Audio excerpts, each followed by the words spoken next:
This is VOA News. I'm Michael Brown. Russia and Turkey have struck a deal that effectively transforms the map of Northeast Syria. Get more on the story from AP correspondent Mike Gracia. Under terms of the 10-point deal worked out by Presidents Vladimir Putin and Recep Tayyip Erdogan, Turkey will have sole control over an area in the center of its border with Syria, roughly 75 miles wide and 20 miles deep. Turkey, Russia, and the Syrian government will divide control over the rest of the area previously held by Kurdish fighters. The announcement was made as Kurdish fighters completed their pullout from a section of the Syrian-Turkish border that was required in the U.S.-brokered ceasefire that was set to expire Tuesday night. The agreement means Russian and Turkish troops will be holding territory where U.S. troops and Kurdish-led fighters fought for 5 years, while bringing down the Islamic State group's hold on a third of Syria. I'm Mike Gracia. U.S. Senate Majority Leader Mitch McConnell introduced legislation Tuesday denouncing Turkey's invasion of northern Syria and prodding President Trump to halt his withdrawal of U.S. troops from the embattled country. Meantime, Senate Minority Leader Chuck Schumer said he is demanding briefings from the administration's top officials on their plans for handling the Syrian crisis. They don't have a plan, so they can't come before us with nothing. I don't blame them. I blame the president. I blame Pompeo some, too. I don't blame General Milley or Esper. The Democratic-led House last week overwhelmingly approved a bipartisan resolution opposing the U.S. troop withdrawal. And former U.S. President Jimmy Carter, hospitalized after falling for a second time this month at his home in Plains, Georgia. The Carter Center said the 95-year-old is looking forward to recovering at home from a minor pelvic fracture. Carter is the nation's oldest living former president. From here in Washington, this is VOA News.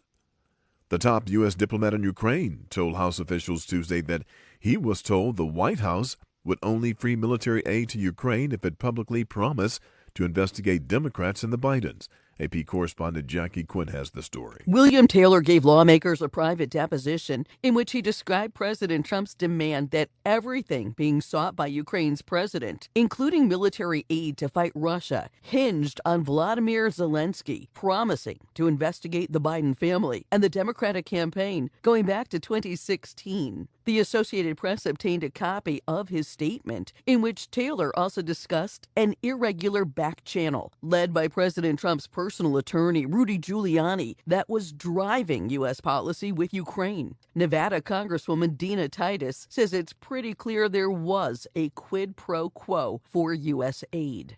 The White House says Taylor's account is based on triple hearsay and says the president did nothing wrong. Jackie Quinn, Washington. A plan for Britain to leave the European Union has been thrown into limbo after Britain's parliament rejected Prime Minister Boris Johnson's timetable for ratifying the deal.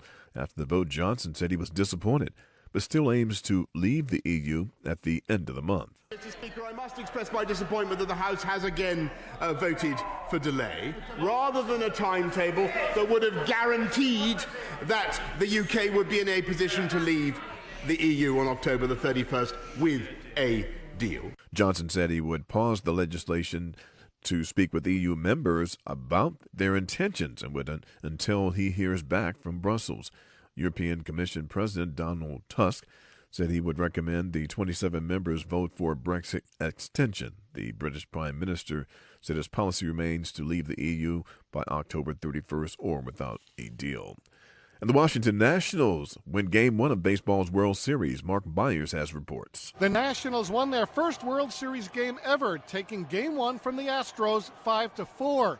In a marquee mound matchup, Max Scherzer won it over Garrett Cole. Scherzer going 5 innings and giving up 2 runs. Cole allowed 5 runs over 7. Washington's Juan Soto had a single, double, and home run with 3 driven in. Ryan Zimmerman also homered. George Springer and Yuri Gurriel each knocked in a pair, but the Astros stranded 11. Mark Myers, Houston. And play resumes in Houston Wednesday for Game 2 of the best-of-7 game series. For details on more news, please join us voanews.com or on the VOA mobile app. From here in Washington, I'm Michael Brown, VOA News.